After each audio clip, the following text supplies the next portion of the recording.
Hey, sports fans, we're here today, and we got a special treat for you today. First of all, we got our good buddy Dustin Slade is back with tinnitus in his ears from getting certified as on his dive.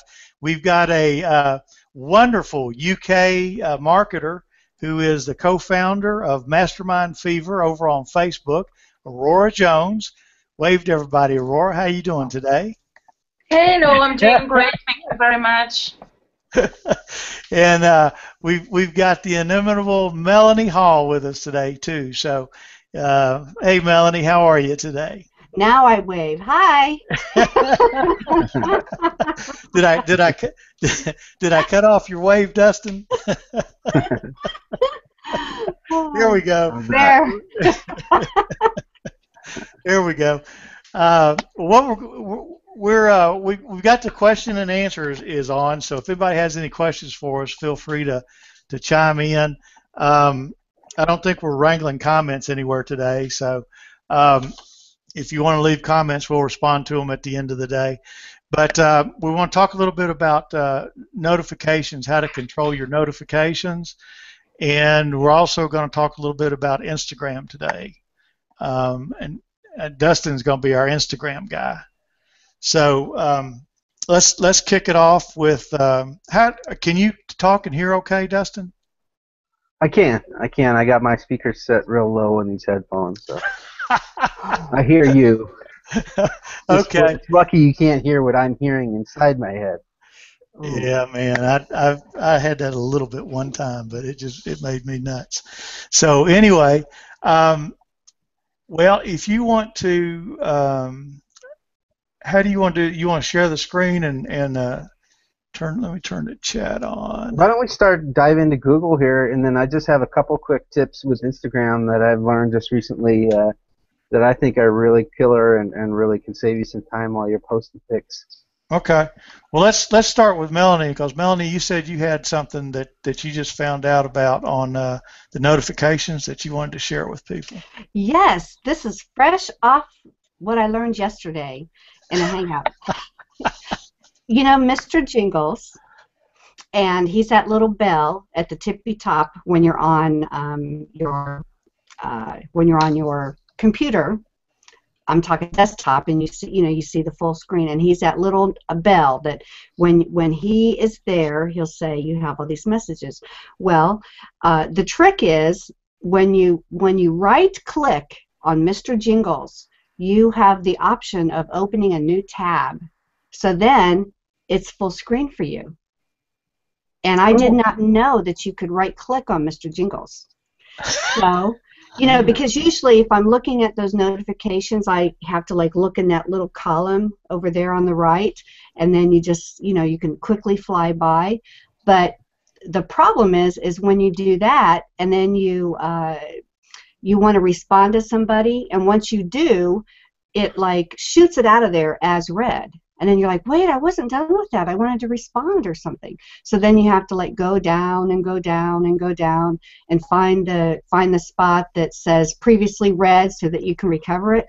But when you use the Mr. Jingle, right click on him, then it comes in a new tab, and then it doesn't fly that stuff off your screen that you already read it. It's just like looking at your regular post. Stream. Cool. I like it. Cool. Well, I was doing a little research today, and one of the things that I found out about was I was going through Christine DeGraff's one of her posts on this, and she had something where, and I don't know how to do this, so I don't know if you want to play around with it and see if we can make it happen today, but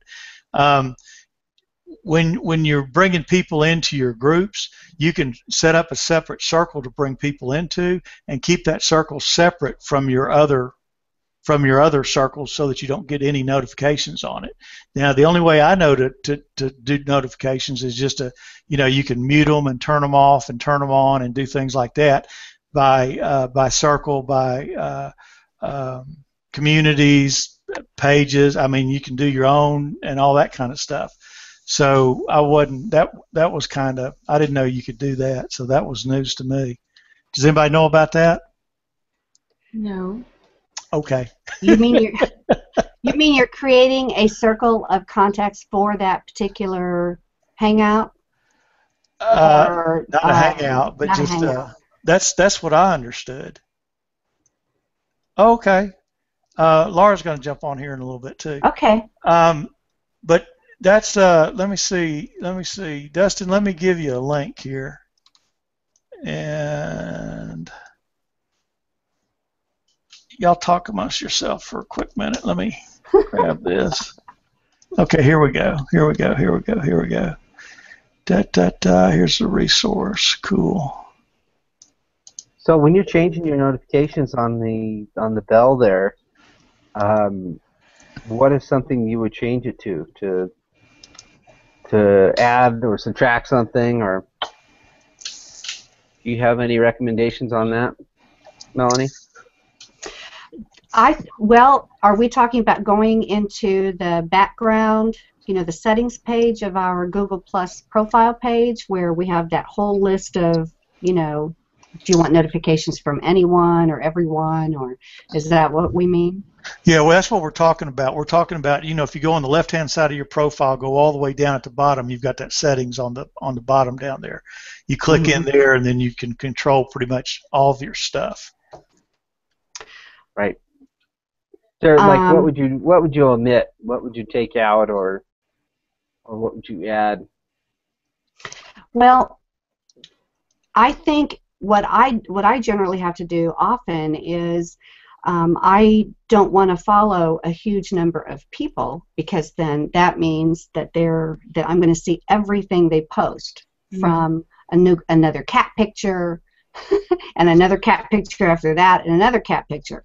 What? So and I don't like to mute people, because somehow that is a penalty against them. If individuals receive too many mutes, then that's signaling Google that you are disturbing others. So rather than that, it's better to control your notifications so that you don't have to mute or report someone. So Not penalizing them. I gotcha.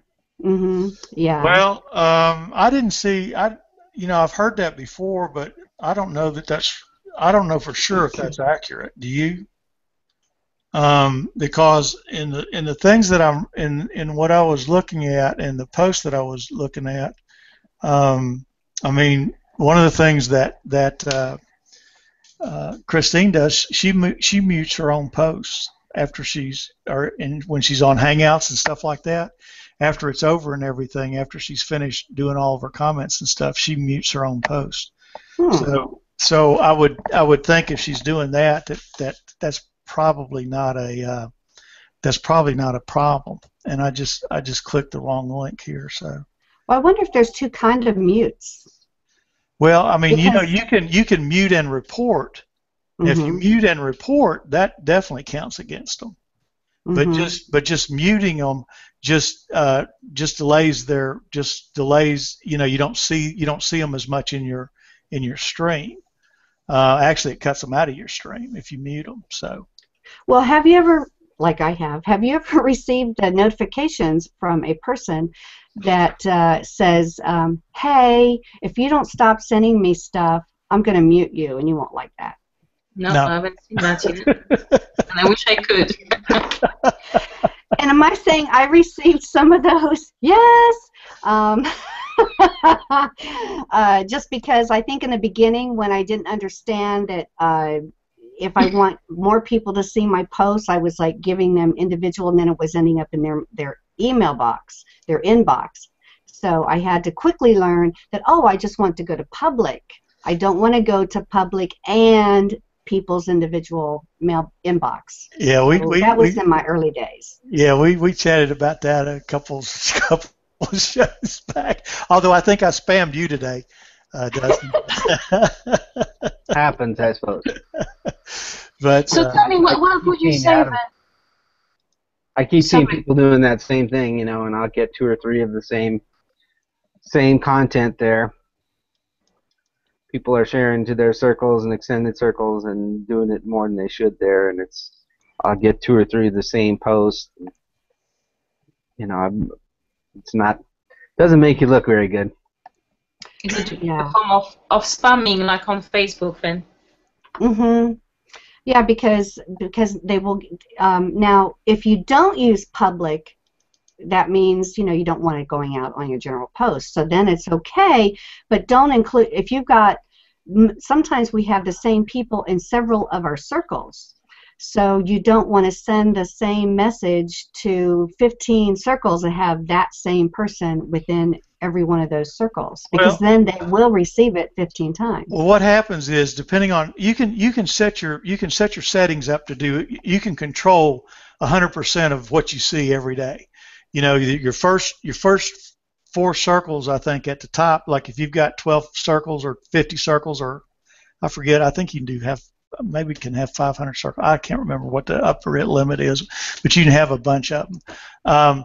But you can, whoever you've got in your first 4 circles are what comes through your overall stream, Mm-hmm. and then you can click between those circles. So basically, I keep the people that I want to look at in those 4 circles, and then have other stuff. And then if people comment on my stuff, then I go check them out and take a look at them too. So that's kind of how I control things in this stuff. And then I've got some people I want to see all their stuff. Some people I just want to see a modicum of stuff, and some people I don't necessarily want to see very much at all. So you can control your individual settings. If you go there in your settings on the left-hand side, go down toward the bottom and click on that and take a look at that, you will find you can kind of go through there and play with them and kind of see what things happen. But if you control your 4 circles up at the top and define those circles like you want them found, and then control your notifications. You can get SMS text when things happen. You can get emails when different things happen, and you can also turn all those things off too. Mm-hmm. So you can set your settings so that you basically don't get anything from anybody unless they comment. You can get down very, very fine controls on GooglePlus. It's really amazing how you can do that. But I've got a resource, and it talks more about that. And there's a link down below that, and there are a couple posts by Mervik Holmes, and let's see, the other one is Christine DeGraff, and both of those go through that and kind of walk you through what they recommend on some of the individual settings and things like that. But what I was going to do, Dustin, if you want to take a look at this real quick, let me. I just now was able to find it. Let me pop. It's this link right here, and you might want to just look at one of those links that's on there and see if there's anything in there in particular that you want to bring up or anything.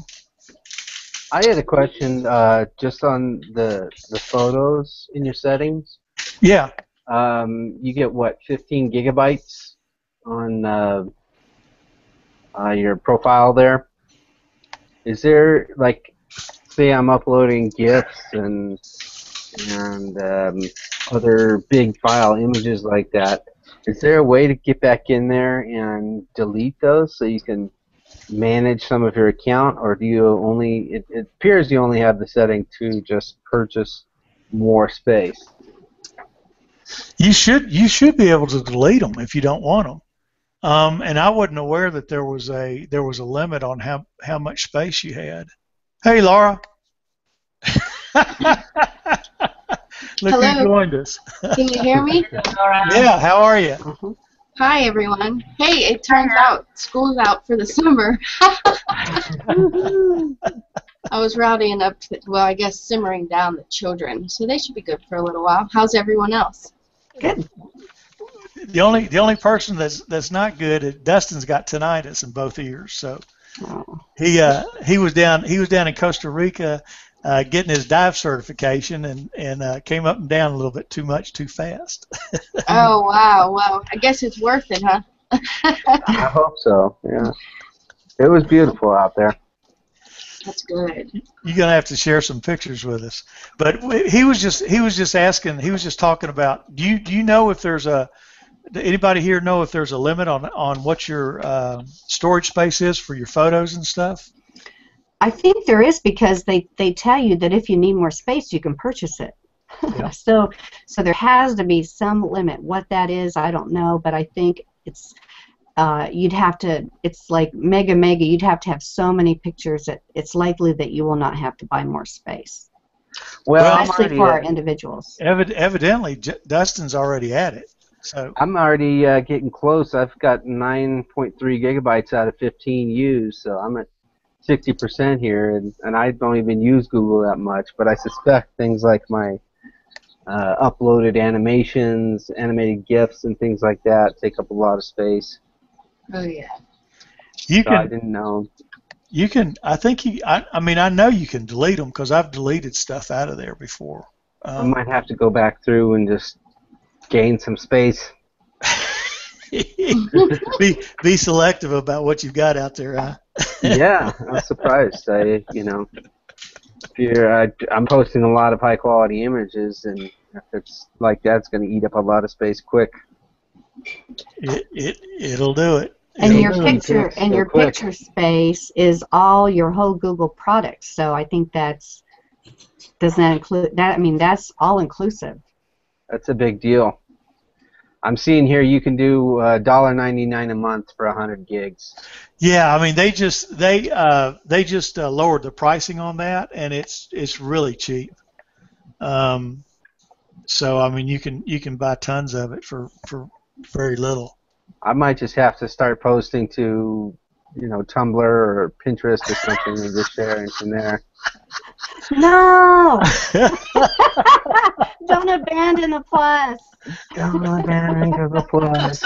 Tell me a bit more. I'm not really familiar with Google Plus. I mainly use it to do Hangouts, but what I would say, what difference or what benefits do you see when using Google Plus compared to Facebook, let's say? What do you like about Google Plus compared to Facebook? Am I allowed to say Facebook? Yeah, you can say Facebook. I mean, dodge the lightning. I tell you. Facebook. No, that's just some people don't understand Facebook. A lot of people here on Google Plus have been here from the beginning, and they don't particularly like Facebook. But I mean, you guys are fully aware. I mean, Laura, Facebook is a killer. Yeah, a killer, and from you, I I know platform. Google Plus is too. Yeah, I mean, Google Plus is great for search engine stuff. But I mean, they're disappearing some keywords and stuff too. So to me, that seems like they're moving a little bit toward the Facebook thing too. And Facebook, for me, is a paid platform. Although I know one guy that does no ads at all, and he gets 1.5 million hits a day to his blog from Facebook posts. I forget how many. But he's all just free posting on Facebook, and he's a client of a buddy of mine, and he's just blowing it out. You know what else? That note section in Facebook, I don't use it. I'm a little guilty of not being super active on Facebook because I do the ad side of it. But the note section on Facebook, it's kind of like cool, like Google Plus is, because I've noticed lately that it ranks. Keywords rank from the note section in Facebook pages. People probably have no clue, because when I was doing the research, I looked at the pages and I could tell they weren't real active marketers or aggressive, and I could tell it was probably totally by accident, which is cool, so good for them. But with you guys, I don't know, maybe we talked about this last time I was here, but there was some company out there that did a promotion, Aurora, and because I work with small businesses, so this is kind of exciting to tell them. It was like a car company, Ford or whatever. So they had some promotion out there where you had to add us to your Google circle for whatever reason, to add them into some sort of, it was one big promotion, but the people had to add them into their Google circle. Now from that point on, anytime any one of those people went to Google and searched anything about cars, they would show up right there in the results, because those are their keywords. So how awesome is that? your Google posts, basically you can treat Google just like a blog, and you can do long posts on it, but and you format it like you do a blog post, but you want your keywords in the title, you want your keywords mentioned, ever so often during the stuff, and but they get indexed just like that. Yeah. And your pages, your communities, and your profiles are all active, or all have juice on them. So, and some of the links in your about used to have juice on them, and I think they still do, but I'm not positive about that particular item.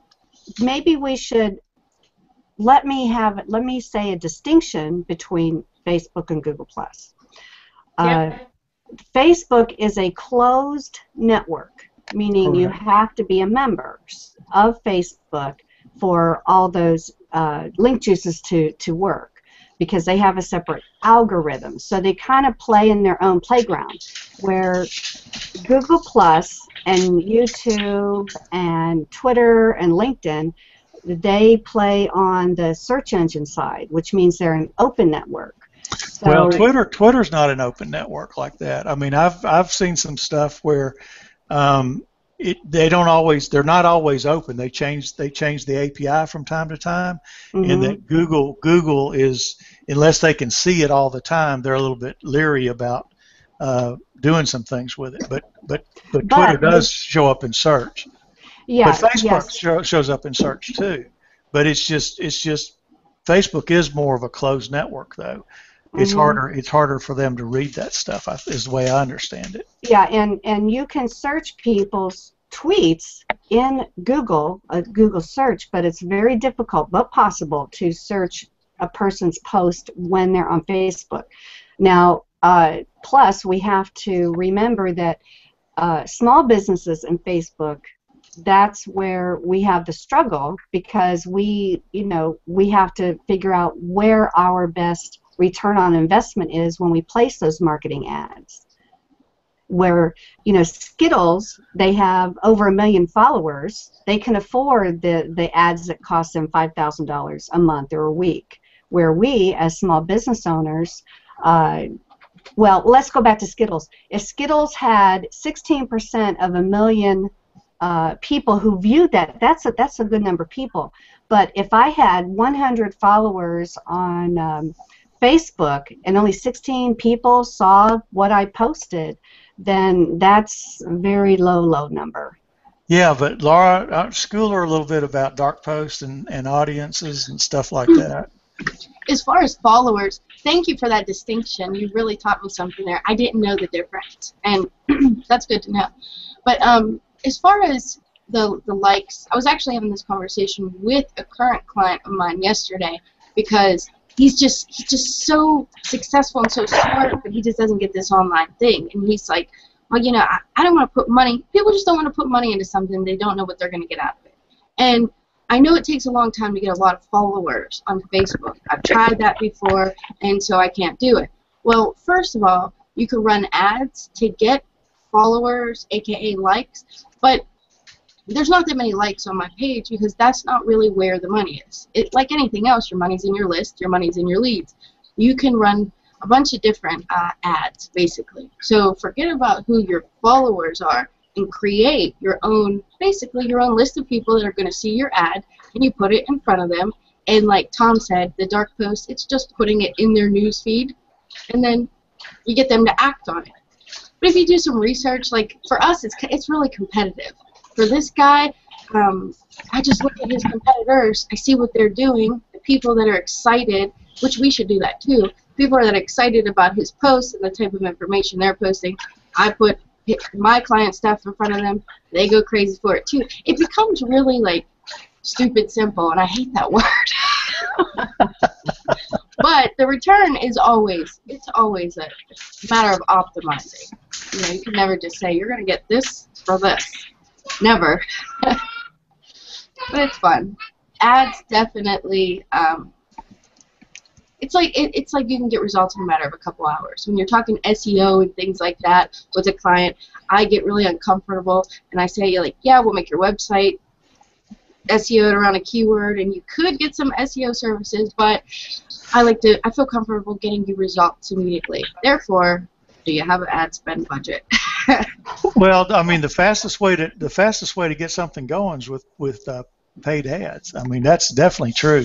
As long as you're targeting correctly and you're testing your stuff and doing all that kind of thing. But your followers are social proof, basically. They're never really a limit on what's going to happen for you. And your likes aren't necessarily targeted either. So no.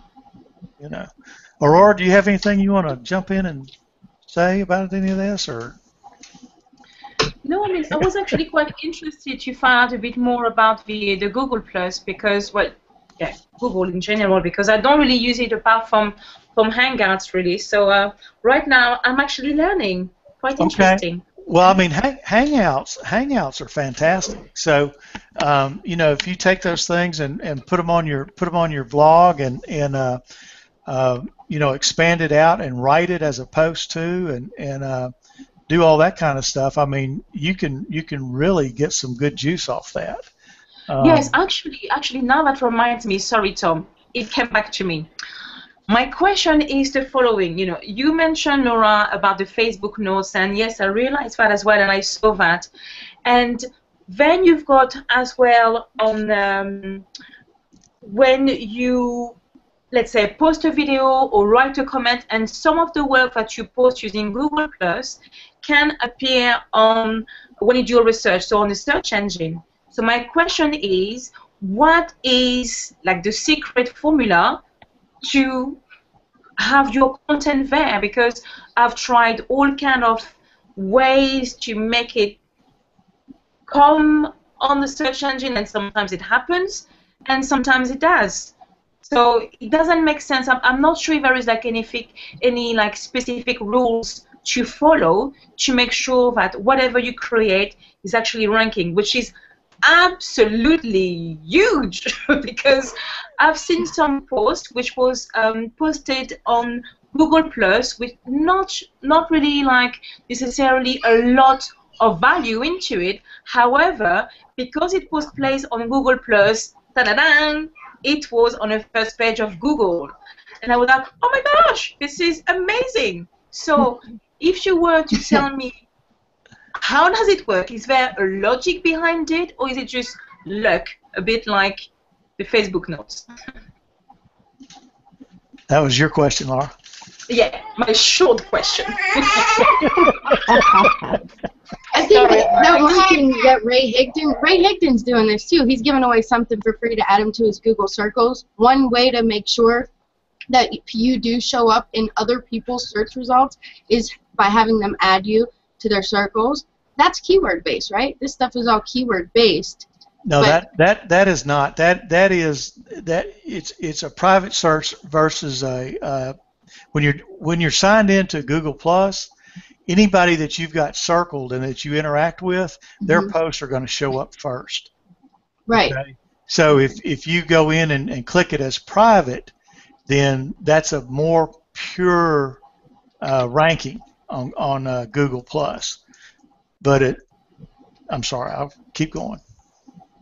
Oh no, I wanted one of you to answer. That's my only take, is that it's keyword based, and that if they're in your circle, it'll show up. Well, one of the things, I mean, if you're looking at trying to rank something, Aurora, are you still there? Yes. Yeah. Okay. My baby. Oh, okay. Well, one of the things that you're doing is, you've got your on-page optimization and your off-page optimization, and there's you got to do your keyword research, and then you optimize based on your on-page optimization formats, and then you go to your promoting it, and there's different ways that you can do the promotion and stuff on the back end, but that's so. And in general, just as a general statement, the more authority that you have on your blog, the easier it is to rank something. And then if you do your keyword research and you have something that's not real don't have a real heavy searches for it, it's not real competitive, those are much easier to get ranked. So if you've got something that's got 500 searches or 1,000 searches or 200 searches a month, then you can, as long as it's a keyword that's gonna get them to something that you want them to go to, that you can post it so that it's going to help you out in some way, then those things you can rank pretty easily. And basically, if you get a lot of content out there and you're getting 1 or 2 pieces of leads a day from each piece of content, you get 100 pieces of content out there that you're getting a lead a day on, and that's 100 leads a day.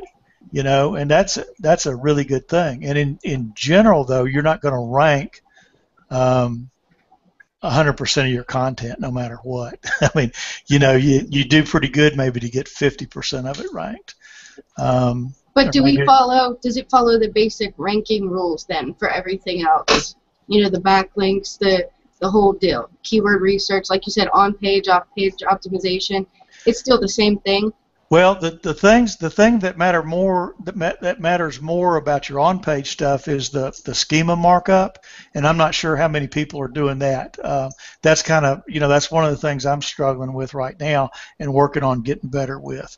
But there's I ran across, and I probably shouldn't even say this, but I ran across a piece the other day where you can I went in and took a blog post that I had and started to reformat it based on the schema markup, and it was something that I just ran into, and then I know I copied it, kept it somewhere, but I can't find it again. So I got to go back and figure it out again because I didn't get to play with it enough. But your markup, your schema markups help out a lot. Put authorship on it, which is not a ranking factor, but it doesn't hurt you, and it's going to, if you do it, it's going to get your picture in the search engines. And if you've got your picture up there, people will click on that before they'll click on other stuff, even if you're a lower ranking. But it's your title, it's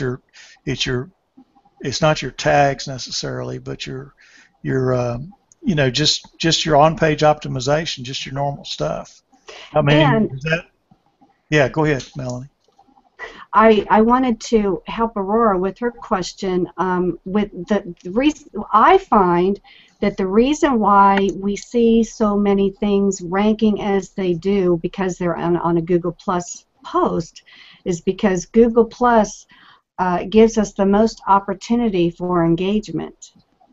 And so the more we are active on Google Plus and the more we comment and +1 and share, then that affects the algorithm with each of us. Well, so, I don't think I think that's not a causal relationship. That's a byproduct relationship. I mean, that's my understanding based on Eric Inga and Mark and all those guys. So that is not a one-to-one relationship as I understand it. Yeah, based on my knowledge. And that's my disclaimer right there. Based on when I started with Google Plus a year ago, I noticed that I was seeing my posts being ranked higher, like my articles are being seen, my blog writings, my blog entries and LinkedIn, because I was souping up, really doing the engagement part, and that made a difference for me, and that was like going from 0 to 60 in 3 seconds or less to me, because I've never seen that kind of thing happen before. Well, I mean, if you take those posts and put them on Google Plus, you'll definitely get some juice from it. Mm-hmm. And then I mean, there is a relationship as to the activity on the post and stuff, but I don't think it's a causal relationship. But and the other thing too is, are you doing, when you're seeing that and you're doing your searches, are you signed in or are you signed out? Most of us are signed in. Right. Yeah, and when Almost you're everybody signed in. Incognito. But then Mark Trappigan had a very interesting post months ago where he was ranking higher in the search results because he was sharing somebody else's material. Well, yeah, because of his authorship ranking. It's not, the authorship is not a ranking factor. Authorship is flat out not a ranking factor. He's got it because he has his authority. His authority is greater. In other words, the higher authority your site has, and that's got something to do with the interaction that you have. That helps build your authority. But your authority sites rank stuff easier. He's like a 5 or a 6. Ronnie Benser's like in that range too. And I mean, basically anything they write is going to get ranked. Not everything, but I mean a lot of the stuff will get ranked. So I mean that's how it works. And one of the ways that you can build your authority is by posting, your content on GooglePlus and taking your blog post. If you make a piece of content, the next thing you want to do, I mean, you want to spread it out. You want to share it on Facebook. You want to share it put it up on Pinterest, SlideShare, GooglePlus, Instagram. Yeah, and I mean, there's about 7 or 8 different places that you can just send it out. YouTube. I mean, and most of these are like 9s and 10s. They're very high authority rankings, and so because Google Plus has cut down so hard on a lot of it's getting more towards semantic search. They've cut down so much on some of the backlinks strategies that some people have been using because it's considered black hat, that these high authority links really count. You still got to get a lot of other links, and you can do other things that will drive direct traffic. And that direct traffic will drive stuff too. And then the more people you have on your email list as you do content and send that out, that helps move traffic into your properties too. So all that kind of works together. Does that kind of make sense? Or? Yes, it does make sense. But what I've seen as well is that I can understand that some people have some kind of authority on Google+, but you will also find some people who are kind of new, but because they have commented on somebody's content and by accident, in a way, written down the keyword in the first sentence, well, their comment is coming up on the search engine as, well, on the first page of Google, when actually it is not their content, but somebody else's content that they have shared, which gives authority to the content they've shared. Does that make sense? So is it a matter of having people commenting on your stuff? And what I've seen is both cases where one comment will not have, one post on Google Plus will not have any comments, however will rank. So probably it is because of the authority that the person has, and then somebody else would comment on somebody else's post or video, and it would rank as well. So now, yeah, maybe I answered the question. I understood perfectly. I got that. So maybe if you build authority, what you're going to write, it is going to rank because you are an authority. So it's about building your authority.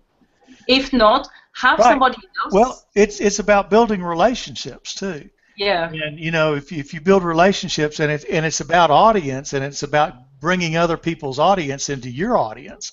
It's about spreading and sharing the audience, huh? It's what we call authority then. When you build connection with people on Google Plus, is it correct? No? Yeah, it builds links too. So all this stuff that you're doing is building links, and so the more links that you have out there, and the different authority that it has, and the people that you're interacting with, and they've all got audiences too. So you're bringing those audiences in. So I mean, it all kind of works together. Right.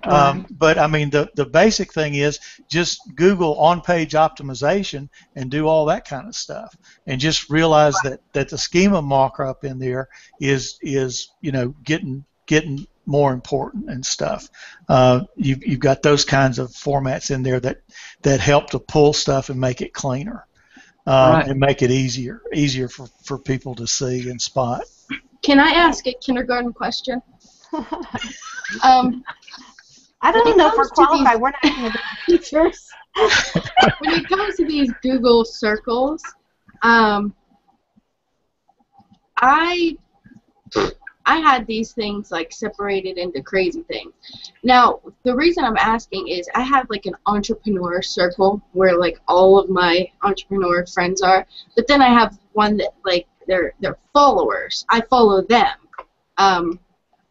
And then I have like acquaintances. I really don't know who they are, but I know that I know them from somewhere, so I can't classify them. I did that all, and I have a couple different ones, but I did that all in the purpose, like I had a purpose for doing that. I can't really remember. I wanted to share stuff and I wanted it to be relevant, but I don't even know what that means, because when I see stuff shared with me, first of all, I don't know what it means when it says shared privately, and then how do you share stuff? Because some things that I would share with you guys, I wouldn't necessarily want to share with somebody, an 8-figure earner that I am following. You know what I mean? On Google Plus Post, I always post everything. Basically, the way you want to do it is you want to post everything publicly, and you only want to share to circles if somebody's opted into a particular. If you send out, if you're interested in this or you're interested in that, then opt in to my notification circle. You keep them in a separate circle, and you just stay on topic with that circle. Oh, you actually say that, and you build circles that way? Yeah, you can. Yeah, and I mean, basically, if you want to, it's like private groups then.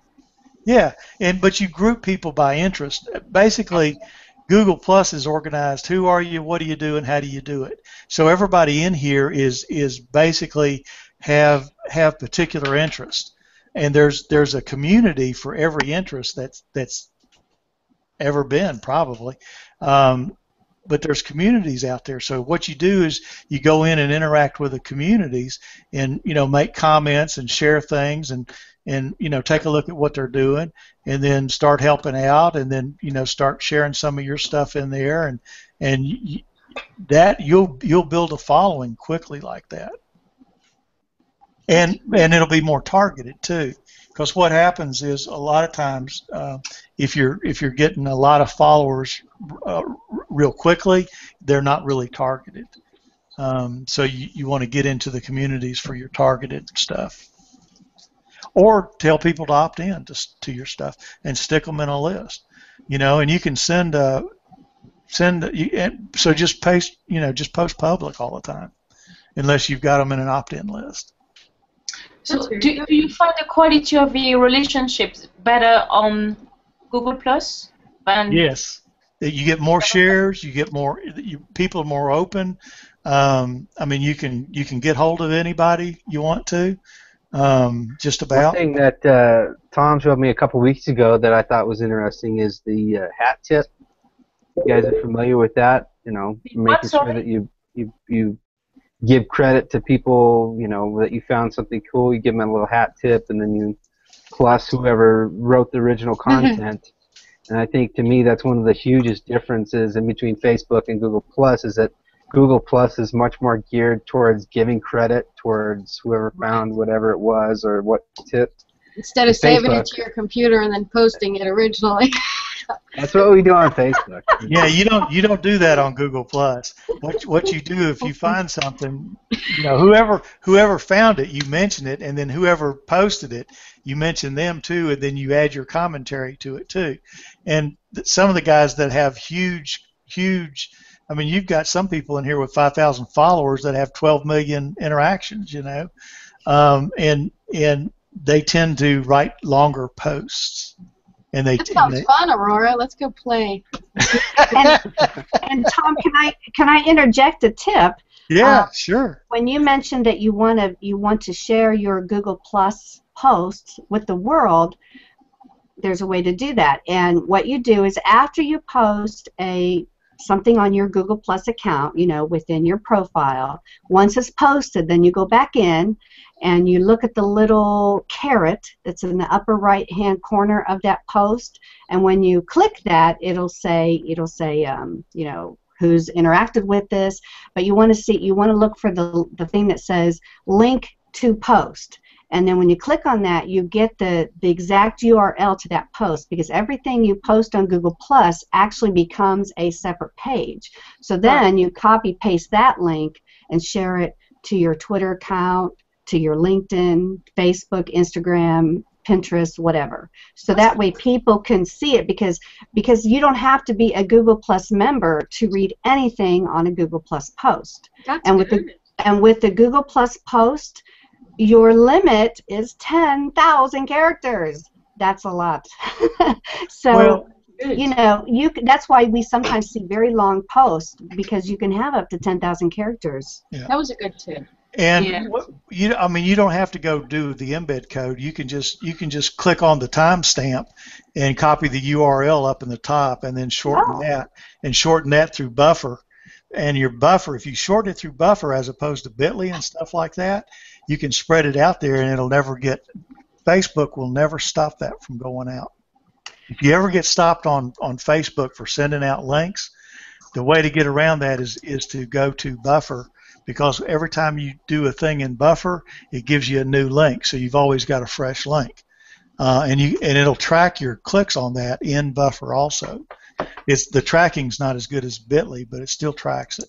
And then there's Hootsuite as well. I use Hootsuite. So, and that's a free account. And Buffer, I just haven't switched over to Buffer yet. I will when I think you'd like a Buffer a lot better. Oh, would I? Yeah, it's a lot simpler. It's a lot easier, and you can spread things out all over the place. And Hootsuite is just, I mean, that's Mike Alton's deal, but and lots and lots of people use it. But I find it a little complicated personally, but. Is Buffer? I think I heard about it. Yeah, Buffer app, Buffer app. That's right. Is it kind of a social sharing site? Yeah. And right. Friends plus me. I mean, you can. Buffer is a distribution site. Feedly is a distribution site. Google Plus is a distribution site. Right. And you can feed all this stuff out, and you can take your post and do all kinds of things with them from one thing, and just spread it all over the place. Right. And you can use if this then that, and send things to I think Dig and all kind. I mean, there's a lot of places you can send that to using that too. You got to run. I got to squeak out of here in the next 5 minutes, so I want to give you a couple quick Instagram tips. Yeah, sorry about that. Time got away from me, buddy. No worries. I think it was a good show. I've been using Instagram pretty heavily in the last couple months, and one of the things I really like about it is that it was acquired by Facebook, so they're kind of pushing it pretty heavily too. This may not work real well for you if you have an iPhone. So I'm sorry about that. I haven't played with the other applications if you're an iPhone user. But I just want to tell you about a really cool program called, it's an app for your phone, and it's called Tags for Likes. Tags for Like? Put that in the chat here. Tags for Likes. Okay. And what that does that's an Android deal, right? Yeah, it's an app. I'm not sure if there's an iPhone part of it, but what's great about it is when the hashtags is a big part of what is being used on Instagram and Twitter and Pinterest. A lot of places are picking up hashtags, and one of the things is typing the damn hashtags in takes forever on a little phone here. So the Tags for Likes creates a bunch of different categories that you can go in and pull the categories, say for photography, or there's hundreds of different categories, and it will put up the standard 30 tags. So you can copy and paste those tags immediately, which are the hottest tags for that particular subject. That's cool. And then when you go to post on Instagram, you already have that copied here. It makes it really simple to do.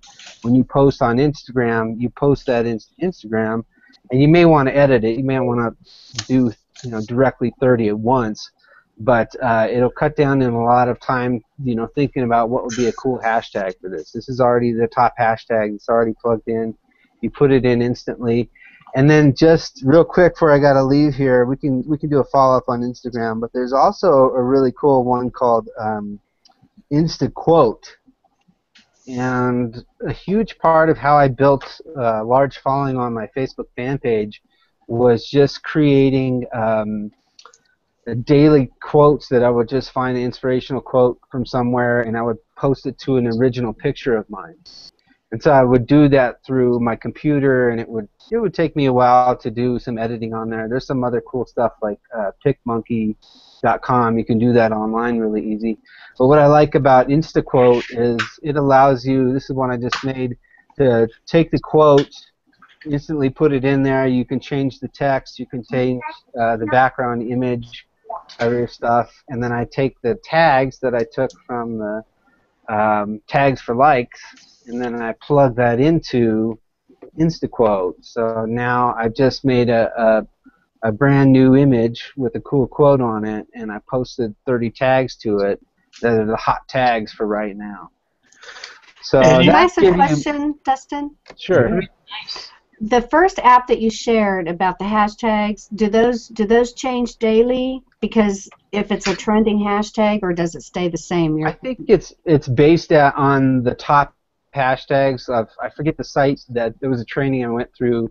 I wrote down a site on the top 100 hashtags, and I think it does comb through there. But I'm not sure if it's static or if it's updated, consistently. I would say it's probably just static. Okay.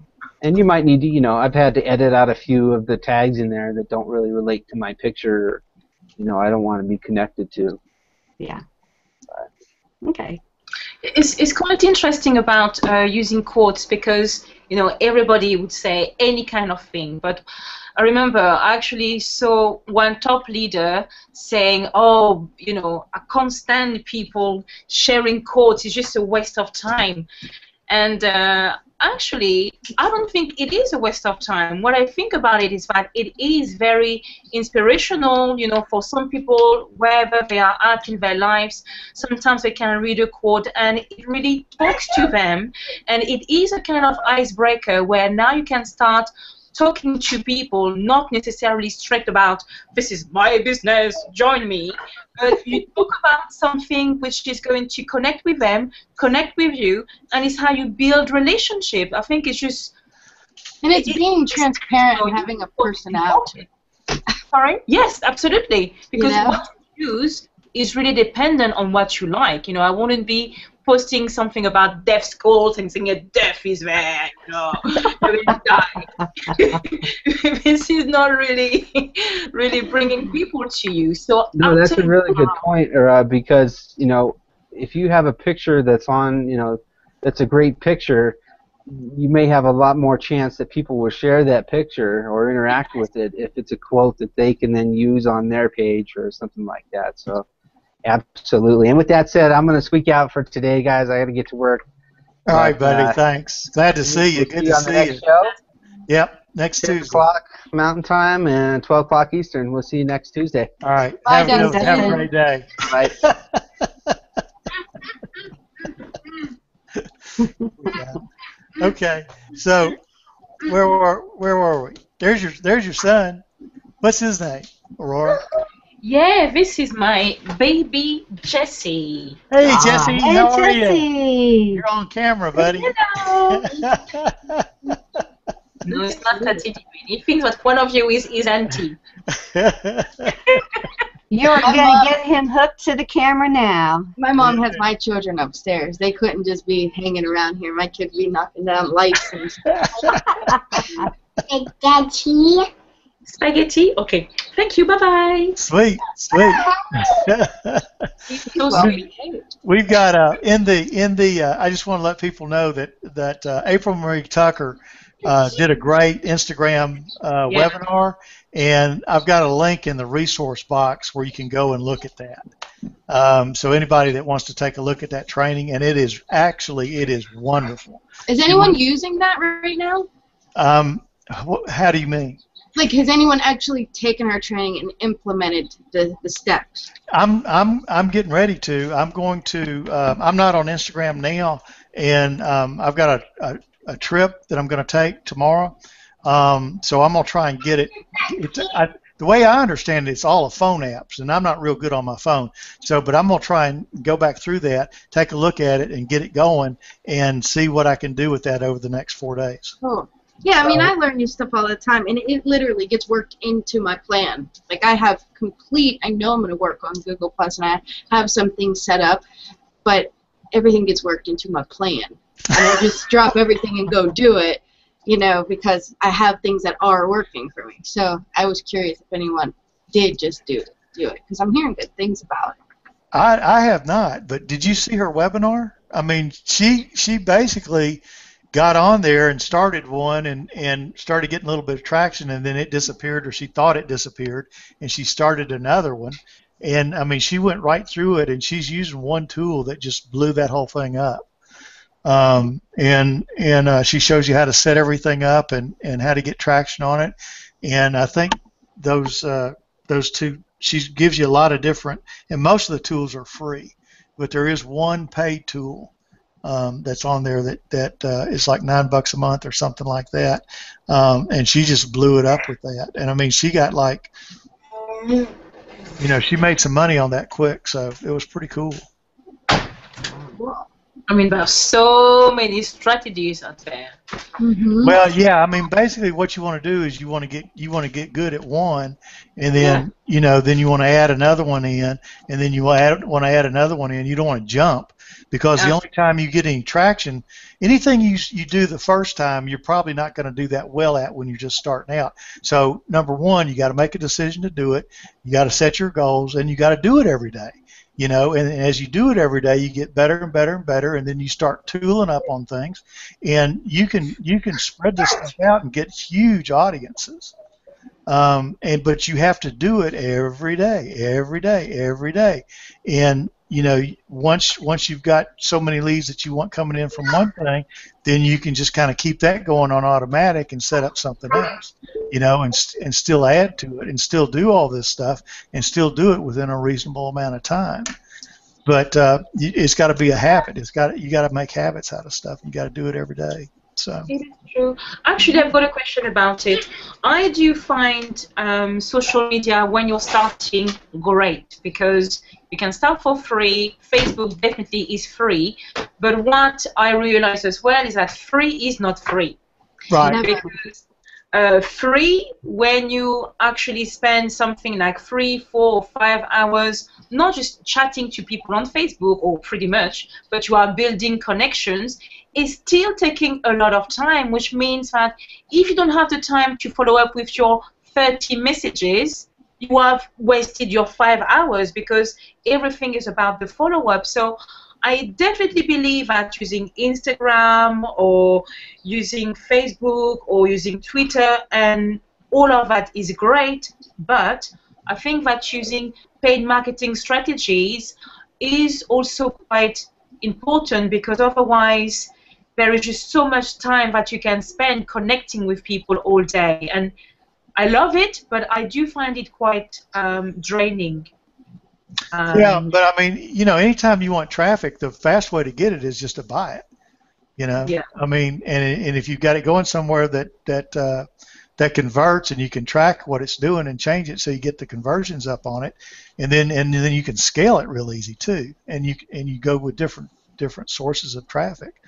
But I mean, yeah. Very true. So. Laura.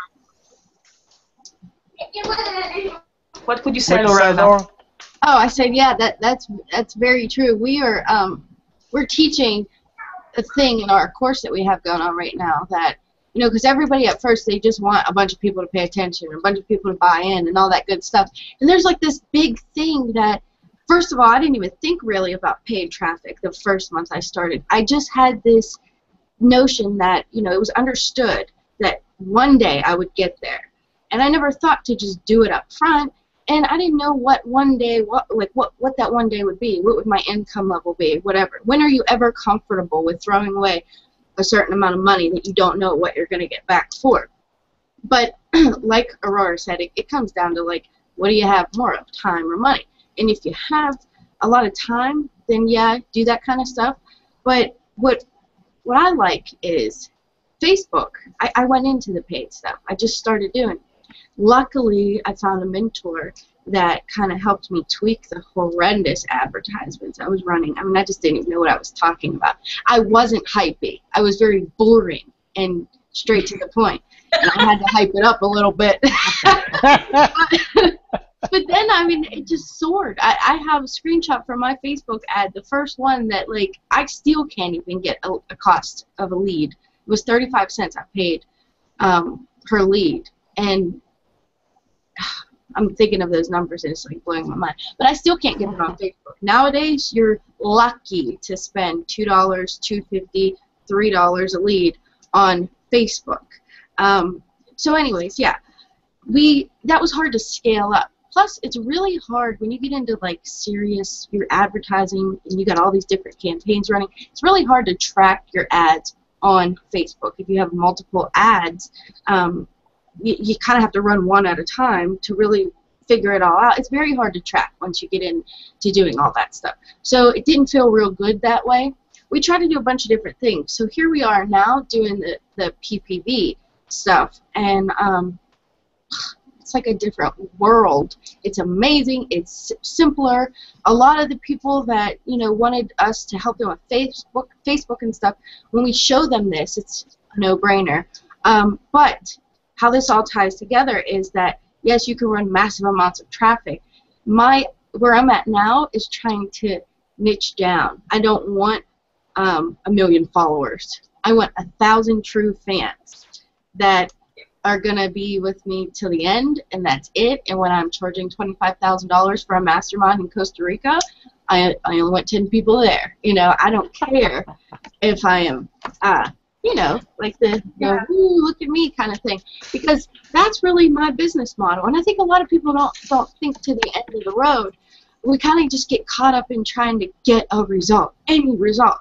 And I definitely was there, talking to people, staying up till 2 in the morning to creep on people in California. The thing wasn't even expecting me, you know. So that I don't even know why I went off on that tangent, but that was a good point. Or a lot of people, it's either like you strike a nerve with the SEO type of organic people or the paid people. It's like we can't just come together. But it all really does truly matter. I see the value you put out there, where you do a lot of free stuff, right? I hate that. Nothing's free. It's value. Yeah. And giving value, giving of your time, being a leader and all that kind of stuff. But the paid stuff, really, it's like the cherry on top, right? Yes, I think you're right. And it's just so funny. Did you come to my house today? Because I was actually in one of my most wonderful places in my house, the bathroom, and I was like, leads. It seems to be a lot about having leads, a lot of leads, you know, like, I'm a lead maniac. But what I realized is that it's not so much about having so many leads. It's better to gain, let's say, one customer and have that customer to upsell himself or herself to what you are selling than having 10 million customers and none of them are really engaging with you, none of them have any relationship with you. So you are absolutely right by saying, Laura, that 1,000 would be much better than 1 million. So it's not about I've generated 15,000 leads today, and you know, if you tell me about the connection and how it came back to you, I think it becomes more interesting, because now when you say to somebody exactly, well, this is $10,000, they'll say, oh, this is too expensive. You know, they would say, okay, how can I get my head around it to make it happen? Or, oh yeah, well, if it's from you, it has to be value, because they already know you, they like you, trust you, they know that you're not going just to scam them and just run away with the money. And So absolutely right. So you just Yeah, and another part of that, Aurora, a lot of people don't realize that once you do get the traffic and the leads, like a lot of us promote MLSP, so obviously there's always a thing to get the leads, a rush, a competition, the leaderboard, and all that stuff. And I've been on it, and I could be. I'm not saying, oh, well, I don't like to get leads. Yeah. But a lot of people don't realize when you find, I can go put $10,000 into a campaign. I know exactly what it's going to do. We're working on one right now, a crazy one, Patricia and I, to promote our course that we just created. But the point is, a lot of people don't think about, and this is why she brought me in to teach on branding, and we put it together, because branding is the solution to this, yeah. And I don't mean pictures and stuff. People get the traffic, they get the front-end buyers, or they get the 4th day or 7th day autoresponder buyers, you know, from the follow-up series. And then, like you said, they're not engaged, they run away, or I've had people that I've had like a gut relationship with. You know, I've gotten serious in my coaching time with them and really gave of myself and shared some personal things. And just when you get to that point with some people, you think, oh, we're going to be together forever, right? I'm just going to help them, and they're so awesome. They're going to see how awesome they are. And then they just go run off to the next shiny thing, and it's like, oh, my God. Okay, so the point is, even with those people, at the end of the day, if you don't have something in place, people just leave.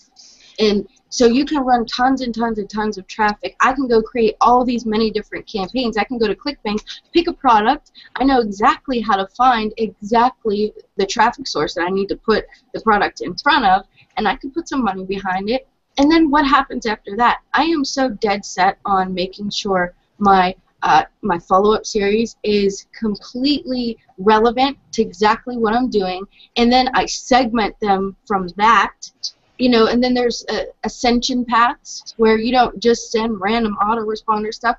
Your offers from that point on have to be relevant. If somebody came in because of a Facebook thing, I'm going to send them a bunch of Facebook training and then offers, and then depending on their behavior, that's where the bulk of my time is spent. It becomes less of like how, and more of how do you make it better? What do you do next? And that kind of stuff.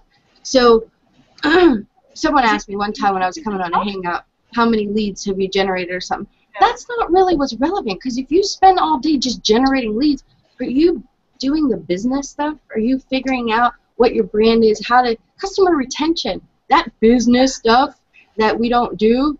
That's what we got to do. and an element, I think. Infusionsoft, I think is what it's called, yeah, Infusionsoft. Oh yeah, that's a good tool.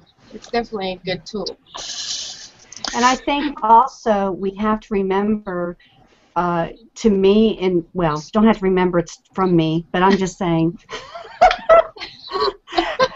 the word ambassador. We want ambassadors to endorse us.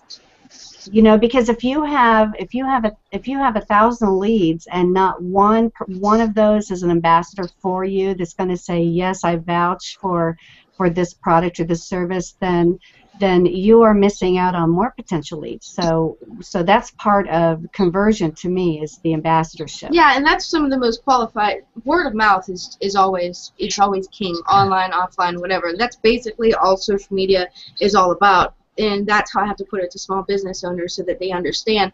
But what I do, because we have a media agency, and that's truly what gets most of my time, because we have a media agency, I have a small business owner, right? And they're a little savvy, but not really. Look up my YouTube channel, and I have multiple channels because I do a couple different things. I do some video marketing too. And so he finds some of this stuff, and he's like trying to gauge my professional persona, like who am I professionally based on these videos. And that gets a little gray, because I wear a few different hats, all for the same purpose, to get to the same place, but that they don't understand. These business owners don't understand. What we kind of do is, in order to put a brand in place, and some people may disagree with me, but I don't care, you have to do like a reality TV kind of thing. You've got to share of yourself. You got to show your kids looking crazy and taking pictures at the park. Put on the camera when you have something to say with your hair sticking up and you don't look so professional, and you give of yourself and you share of yourself, because that is a lot about your brand, your beliefs. Somebody said to me, you know, I separate my religion from my work. That's fine. And I'm not a religious person, but I say I'm a Jesus freak, and I am completely. And you know why? Because for every one person you turn off, you've turned 10 on. So you've got to absolutely talk to your tribe and find your tribe. I spent a lot of time, and this is why I get passionate about this part, spent a lot of time worrying about what I was about to post. Who's going to not like it? Oh my God, I would have so said this a couple of years ago, but now I'm this person. So you've got to just be you, because I say that I'm Christian. I'm a Jesus freak. I'm not a religious weirdo with all these rules and all that stuff. I just love people. I like to live life and give life. That's it. So I'm like, okay, well, what if I say something questionable over here and then someone pulls the Jesus card on me? You know what? Oh my God, I'm branding myself. So I have the freedom to be exactly who I am, so nobody can really pull any card on me, right? Absolutely. And the beauty with that is you can really decide who you want to work with. Exactly. And so if I don't like you, fantastic. You've got other people who like you. Like discriminating, you know, those who like me, that's okay, and those who don't like me, that's okay too. But those who like me, that's great. We can spend more time together. Like the other day, I sent a blog post, and then I spoke to that lady on the phone, and we were talking about MLSP, and she said, oh, yeah, interesting. Well, she wasn't interested. So eventually, a few weeks later, she comes back to me and says, oh, I'm so sorry. I saw that on your blog that you were a born-again Christian. When can we talk? I'm like, this is nice. People just That's funny. And they come out of the woodwork. They definitely do. Yeah. Well, here's the thing, and this is an absolute true statement.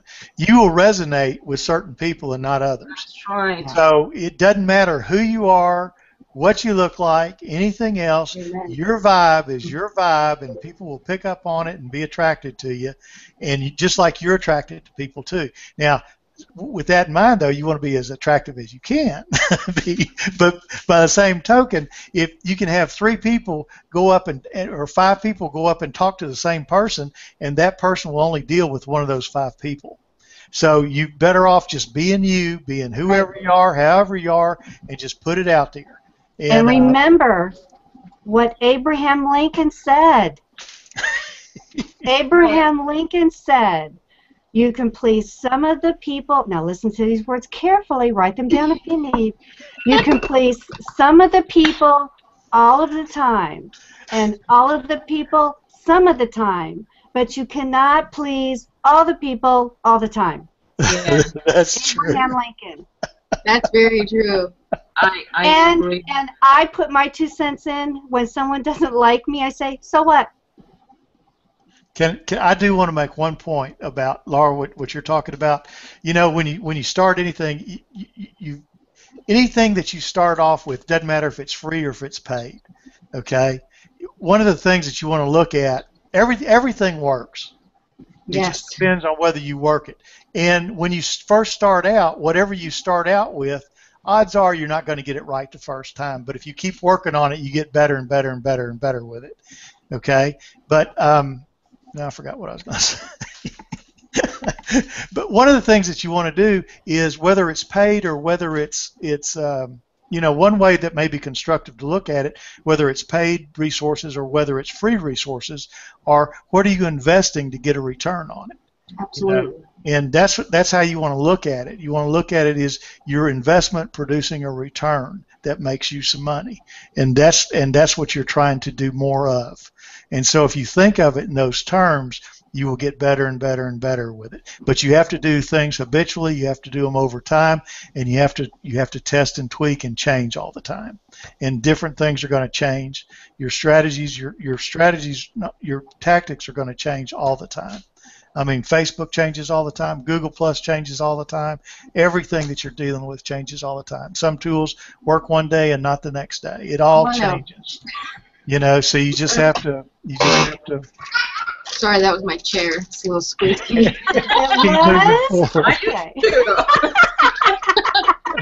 I'm getting a new one. All right. Well, listen, we've been doing this for a long time, so we probably ought to wrap this up now. I've got some things I've got to get going on, and so who y'all say whatever. Whoever, Aurora, you start. Say whatever you want to say, and we'll just go Aurora, then Laura, and then Melanie. I would say that thank you very much, Tom, for inviting me today. It was great to spend some time with you and with your guest. And one thing I can simply say is all these social media platforms, and I would say as well when you use paid traffic, is really at the end of the day being able to connect and reach out to people. So having a Google Hangout like this, where you are in all different places in the world, has actually enabled us to share some great information from the comfort of our own home. And I've learned many things today, and it was really being like friends. Well, you are friends. Are we friends? Yeah, we are friends. Yeah, absolutely. And sharing something very valuable. So I'm actually quite sad that the Hangout is finishing right now. But we've got things to do. So thank you so much again for inviting me, Tom. Thank you for coming. It was a pleasure to have you, and we learned from you too, and just had a great time with you. So thank you. Don't hang up yet. Laura? Oh, okay. I've always, my mouth overfloweth or something like that. I've always got something to say. So just thanks. Thanks for letting me come hang out with you guys. It was great to meet you, Melanie. And I'm looking forward to talking about some more of these things in the future. These hangouts are so important because when I'm like in the tub or I have a moment alone, I find something like this or a hangout and I let it play, and you just pick up nuggets, whether you've known the stuff or you didn't. Things just come to you at different times. So this is a valuable thing that you do every Tuesday. Thank you, and thanks for having me. Thank you so much for coming. We learned a lot from you and had a great time, so we really appreciate that. Melanie? Tom, you are a gem because you let me put my makeup on. He's so patient, and he's like, "Yes, slap it on." And I'm so grateful for that because he allows me when I'm late put my makeup on just to dive into. And I'm so glad I met two wonderful new women, and we have me and another panel of other women have a Monday show called Women in Business Today, and it's a Monday night show or Monday day show. So please watch us there, and we can share all kinds of business tips there. And that's the only thing I'm going to plug. I can have more stuff to plug, but I won't. But I'm so grateful that I met two wonderful new ladies. Please connect with me, and I'll do that. And Tom, keep this going. I like this. I really do. And I wish Dustin were still here so we could, gosh, I felt bad for him today. Well, I mean, we ran long today. I mean, normally these are quick 30-minute little deals. Yeah. Because he's got a hard appointment that he's got to go to every time. Yeah. So. Yeah. But thank you so much for providing this. I just there's value in everything that we all share. Doesn't matter how big or small. Well, I had a ball. So thank you guys. I really appreciate y'all showing up, and it was just wonderful. And just remember, next Tuesday, 12 Eastern time, we'll be here. So come by and say hey, and we'll go from there. So I'm gonna go ahead and stop the broadcast. But Laura, I need to talk to you for just a minute, though. Okay? So Alrighty. hang up. So. Is that a you, Aurora? I loved your tiara. You mean my chair wasn't a good sound enough? As well. Yeah, you say your chair. Yeah. Stop that. Everybody have a good one. I'll see y'all later.